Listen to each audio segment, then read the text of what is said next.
Hi there, and welcome to SubQulture with Jetspace magazine, your portal to the world of queer music, arts, and media. This is your host, Sam, and I'm here with my good Judy. Nome, hey, it's me.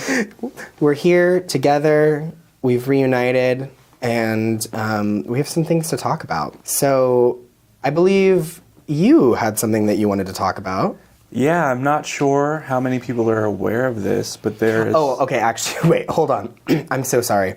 I meant to do this. We should have talked about this off air, or off mic, but I do think we need to clear the air from last time, because we recorded this last time and we had some strong words about an artist. I think we unfairly maligned someone. Is this the Sierra? Yes, yes. And we were called out in the comments. we were called out in the comments. Oh yeah, I remember. Okay, yeah. Yeah, I completely forgot that Body Party had come out in 2014. Yes. And that was literally one of my favorite songs that came on in the club like endlessly almost. And I am sorry, Sierra, if you're listening right now. I do love you, and I didn't mean as much shade as I threw the last time. And I apologize for not mounting a more spirited defense of Sierra's self-titled album. Everyone else did, though. Everyone, because, yeah, we got a lot of heat in the comments, and we just want to clear the air that we love you, Sierra. Sierra is a great album. Body Party is a bop. Anyway, moving on. Oh yeah, so I wanted to bring up this new film that's sort of a pseudo-sequel to the 1990s American documentary, Paris is Burning. That one. The sequel is called Kiki, and it's actually releasing on February 24th, I believe. Let's see. Check that date. I think it is, yeah. Around February 24th. And it showcases what is a revisiting to New York City's African American and Latino, gay, and transgender communities. Over the past 25 years, it seems that the ballroom scenes kind of fell dormant in the media's eyes. I'm not sure that people seem to perceive that like ballroom kind of died, and if it did, it was only for it to be reborn again. I don't know if ballroom did die. I think maybe just the people that were in the ballroom scene just kept doing their thing. Yeah, literally. And everyone else was faded away. Doing something else. Yeah, they got bored of it or something. Yeah. But 25 years later, now a new director, not the original director from Paris is Burning, is... Janine Livingston is her name. Yeah, Janine Livingston is not shooting this film, this documentary, and has not approved this as a direct sequel. We should make that clear. And that's why I'm calling it a pseudo-sequel to this film. I don't think it would be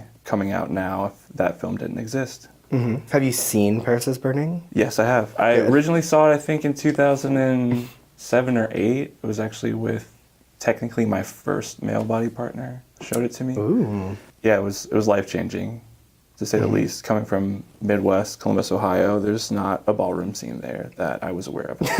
Is there one now? There's some people that I think are trying to do that there, but it's not, like, it's easier said than done. I'm very excited about this. I have been excited about this movie for a hot sec because New Now Next, or like some garbage, like I don't know. Can I call New Now Next garbage? It's not garbage. Of course you it's can. Just like a thing. I mean, some queer something posted a link to this trailer a while ago, and I have been very excited about this because this is an open secret in my life. I love voguing more than anything. Same. It is truly I think it's the greatest gift of all.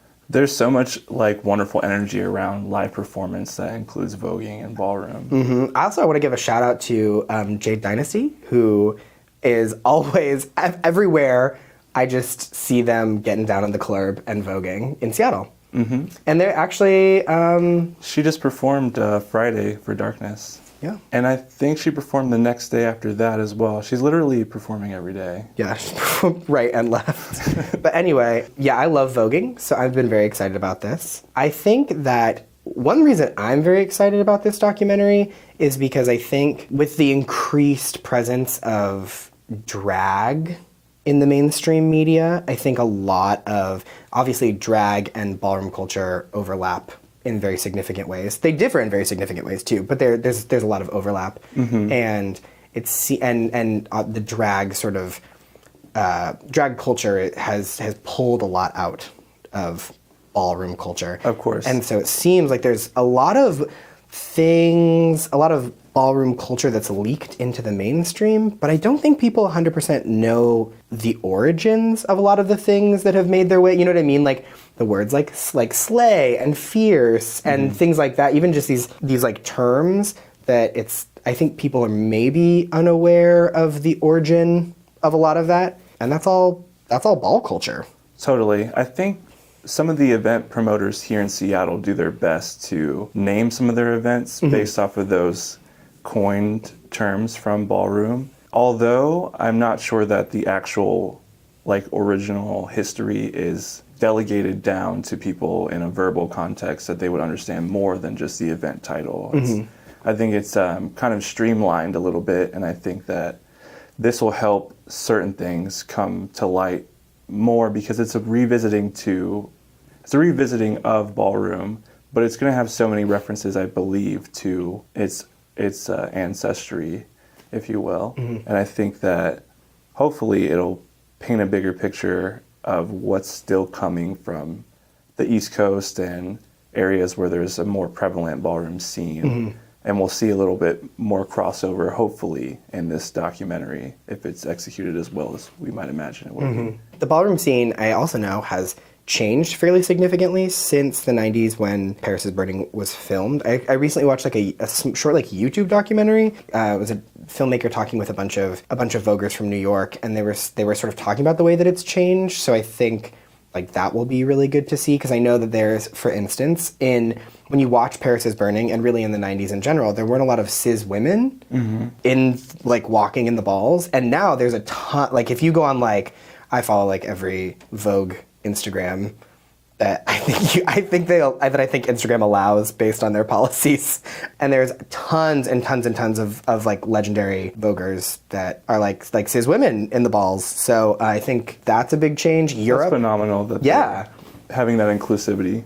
Yeah, I think it's really amazing. I think ballroom's treatment of gender, I think, is so interesting. I read this really interesting piece in The Atlantic or something, some very highbrow publication about, maybe Slate, but about the way that gender is treated in the ballroom scene, and how you have, rather than being male or female, it's you have butch queen, you have femme queen, you have butch queen and drags, you have, where you would serve, etc. realness. Exactly, and so it's the rather than reinforcing rather than reinforcing a hard line, rather than reinforcing a binary that is essentially a construct anyway, it gives people an entirely new fluidity. An entirely new fluidity.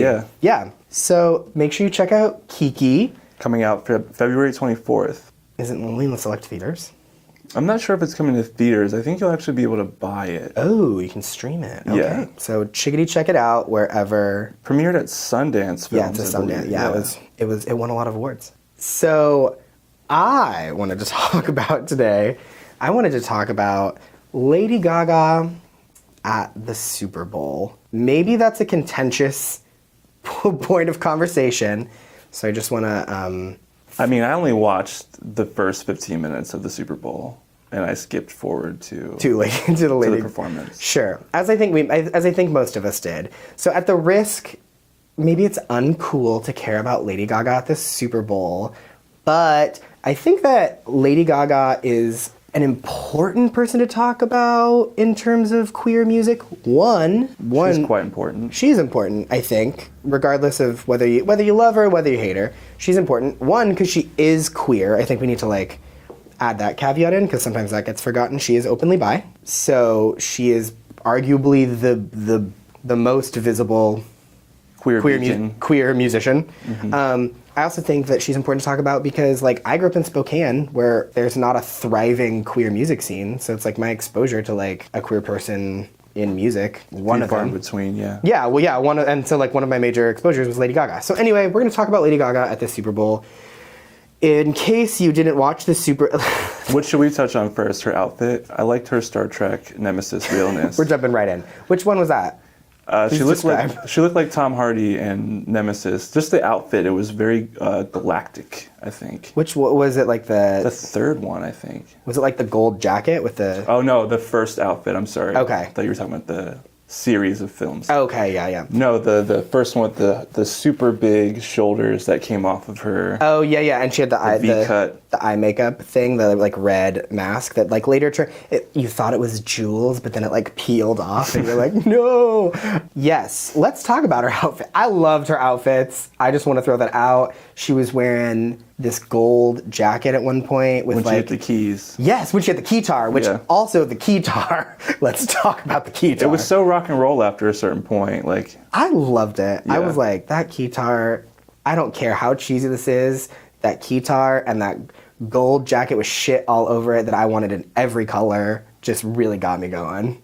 Literal shit jacket. There was crap glued all over it. I didn't care. She got that at Joann's. Some stylists just went to Joann's, spray painted a bunch of shit gold, and then just like glued it on. It's Fashion Week. I'm sure she didn't have much time. Mm-hmm. She just had to make it work.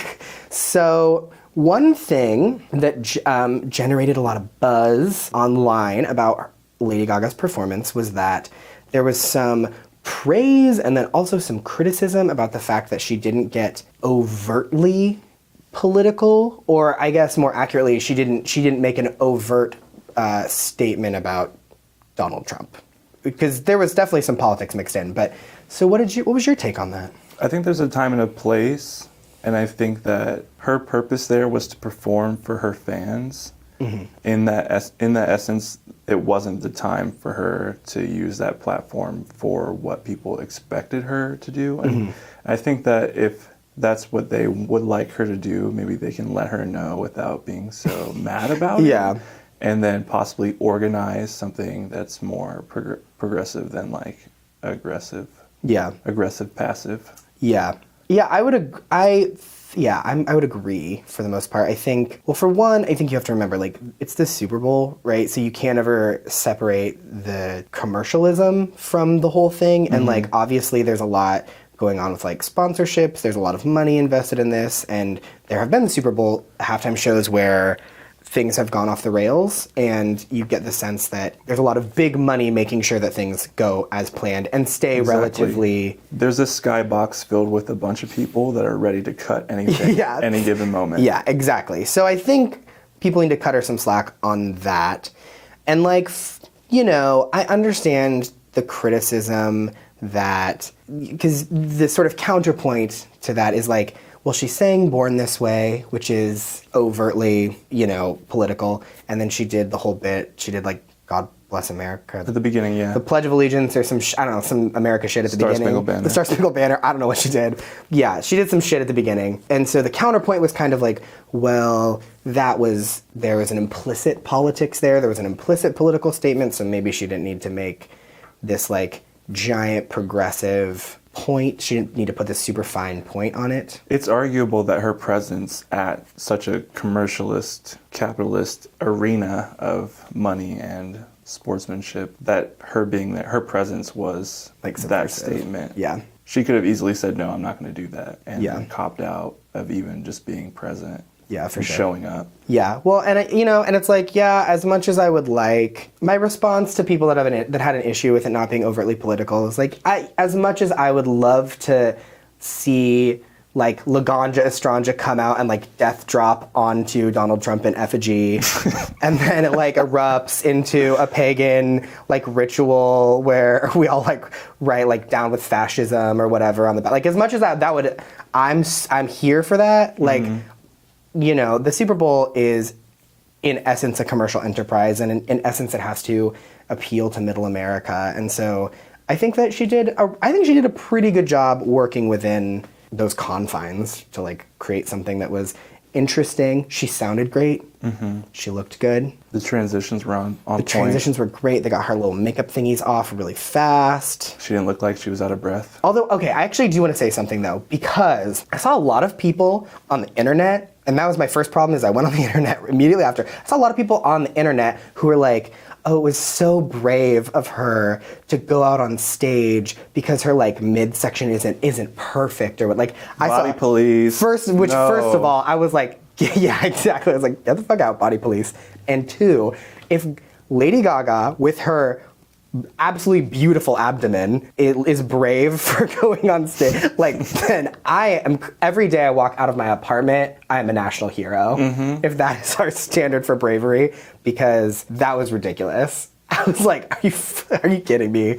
All y'all. That's rude. That's extra. That is rude. I just want to say to any body haters out there, please cash me outside. I mean, they only say those things because they don't like themselves anyways. For sure.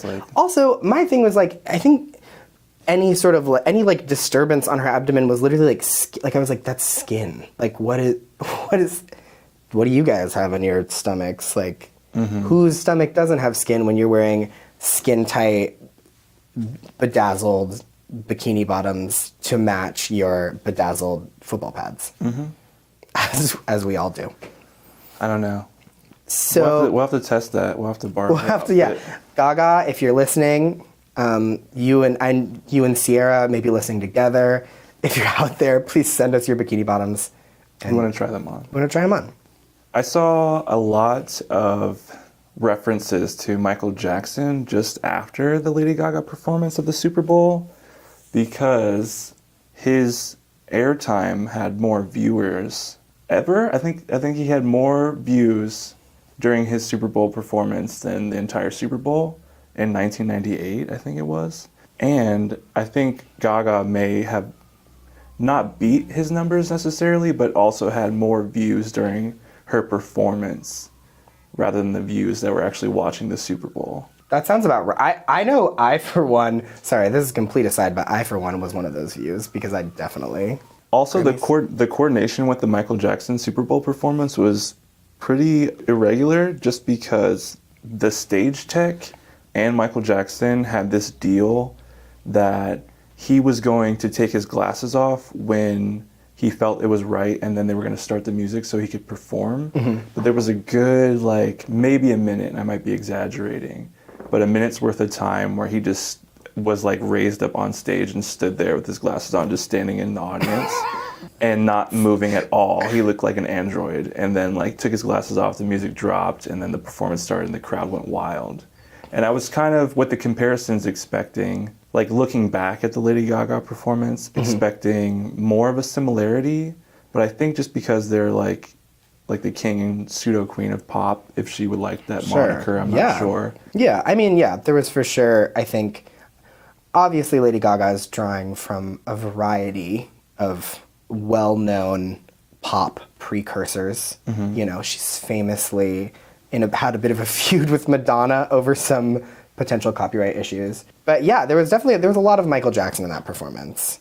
That gold jacket was very Michael Jackson. And she actually bought a lot, she owns a lot of Michael Jackson's clothing. So there's a good chance that some of that might have been Michael Jackson's. There's some rituals going on there. There's some magic happening. Speaking of performances, I think it would be remiss of us if we did not discuss the Grammys. The Grammys! They happened.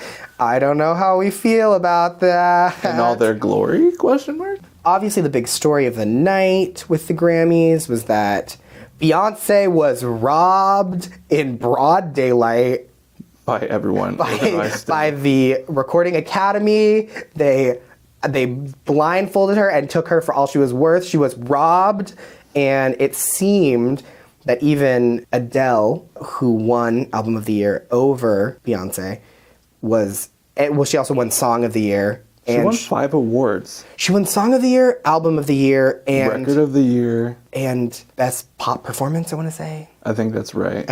She won the big category. 3. Yeah, she won the big 3 awards over Beyoncé. And even Adele seemed to be aware that she'd completely robbed Beyonce of Beyonce's rightful awards. Yeah, she listened to her album. She was like, Lemonade touched me, and she was like, and got all close to the microphone. She was like, and my black friends. I know, and which actually, okay, but I saw some consternation about that. Some people felt like she was maybe tokenizing her black friends. She's from not America, so I'll give her that, but I'm sure that she has some understanding of it, and I think that's what she was trying to convey. But I feel thought like so too.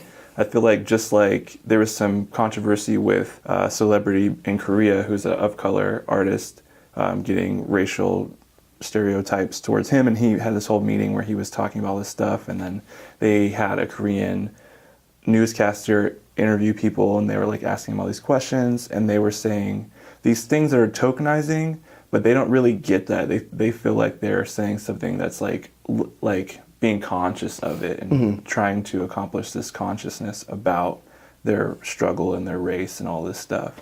But yeah, I think it can come off real backwards real fast here in America. And that's I caught it, but I was like, I think that she just is so in the moment right now. Yeah, I thought she was, yes. Not to let her off the leash, but that's what I was thinking. Yes.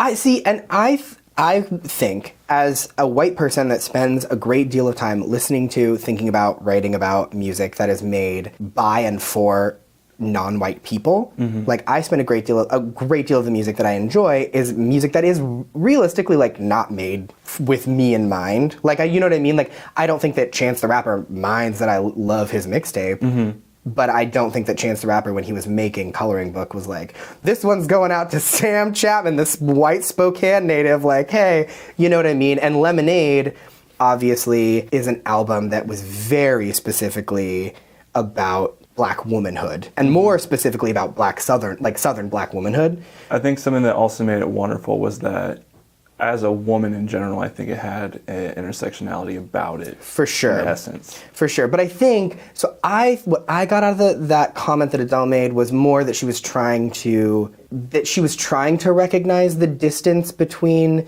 the, like, intent of Lemonade and what it did for her. You know what I mean? Like, I kind of appreciated that she said that it wasn't just like the way you make me and my friends feel, because you know what I mean, that it wasn't just this, like, you know, white girls like blasting Lemonade in the car and be like, this is about me, and it's like, not really. I think we talked about this before, like, we in particular don't claim that we have a black woman inside of us. Yeah, exactly. Yeah, I understand what you're saying. You know what I mean? So I felt like that was maybe an attempt for her to, like, make that kind of real distancing of herself from the intent of the work in a way that was, like, respectful. But yeah, for sure, I can absolutely understand. Someone could make an edit of that out of context. Yes. With that, yeah. Yeah, and even in context, I understand how people could be like, that's, you know, it could have been more artfully phrased, for sure. But it all came out really real, which is also something to appreciate. I think that was so in the moment and not scripted that she was like, I have to do this, and this is what I'm feeling like saying. And I think, sort of moving on to the other bit of contention that we were talking about this off mic, is that the award, the biggest award that Beyonce did win was the best the Urban Contemporary Award, which I would say is a tokenization of a black. They had a black category for Beyonce. The Grammy organizers had realized that they were giving all of these awards to Adele, and to cover their own asses had just, like, designed this category to make it look kosher. Yeah. Well, so to be clear, like, the urban contemporary category has existed. Like, it's been a category for, I think, like 3 or 4 years. It's been there for a little bit now. But the Grammys changes every year what they decide to include in the telecast. So there were only 9 awards included in the telecast this year. And so a lot of music journalists, a lot of observers had pointed out that when the Grammys released the list of awards that they were going to be broadcasting, that the inclusion of urban contemporary, which was a category that pretty much everybody kind of knew Beyonce was going to win, did not bode well for her in the other 3 big categories, because it was sort of it can be very easily read as the Academy being like, well, there's a good chance Adele's going to win these other 3 big awards, so we'll give Beyonce Urban Contemporary and make sure she's on stage, so we don't have a telecast that's just a lot of white people up on stage. Right. I think they're still trying to redeem themselves, I think, for, like, the, I don't know, like, late 80s Grammy Awards where they wouldn't televise like rap music at all. Oh, for sure. And then all of the POC artists at the time would boycott the next year, and then they would then go on to televise their first Grammys with hip hop categories being won. Or even like, I mean, even last year there was a great deal of consternation about the Taylor Swift album won over Kendrick Lamar's To Pimp a Butterfly. And there was I feel almost as though I actually wrote a piece about that last year about the Grammys, and it feels to me like I thought about writing a piece about the Grammys this year, and I was like, well, it would be the same exact piece. Like, there was this one album made, there was an album made by a white artist, which was good, not bad, pretty good. In the case of, I actually like 25. I think 25 is a pretty good album. But then there was like this other album made by an artist of color that was like so timely.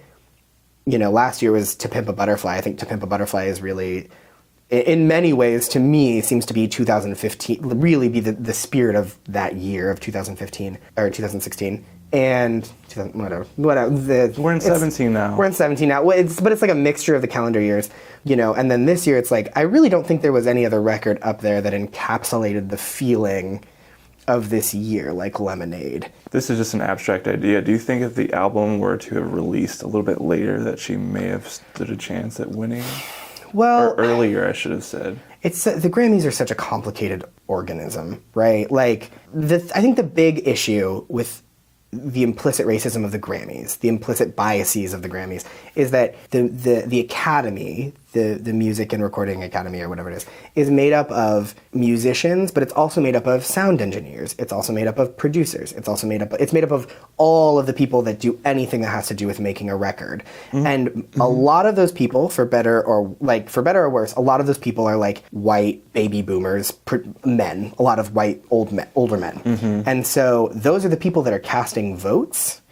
There's some rules about who can cast votes for like which genre or whatever, but I think that I'm not sure if the Grammys is going to be able to like get over some of these implicitly fucked up things, because it's like, I don't foresee, until this generation of like sound engineers and producers and whatever are out of there, I don't foresee them voting any differently. Yeah, there needs to be a reformation. Yeah, and it's like, I think it's going to take another 30, 40 years until we have this new guard of like young, innovative, like perceivably open-minded people who can appreciate things on a different level. Yeah, absolutely. And I think that, the reason that fucking Taylor Swift album won and the reason this Adele album won for sure is that it's like, the Adele album is sort of inherently, it's kind of a conservative album, not politically, but like sonically. Like, that Adele album could have been made in 1970, or right, she has like a timeless voice. Yeah, it's like this. It's this beautifully recorded like vocal line, and there's these lush instrumentations and these beautiful,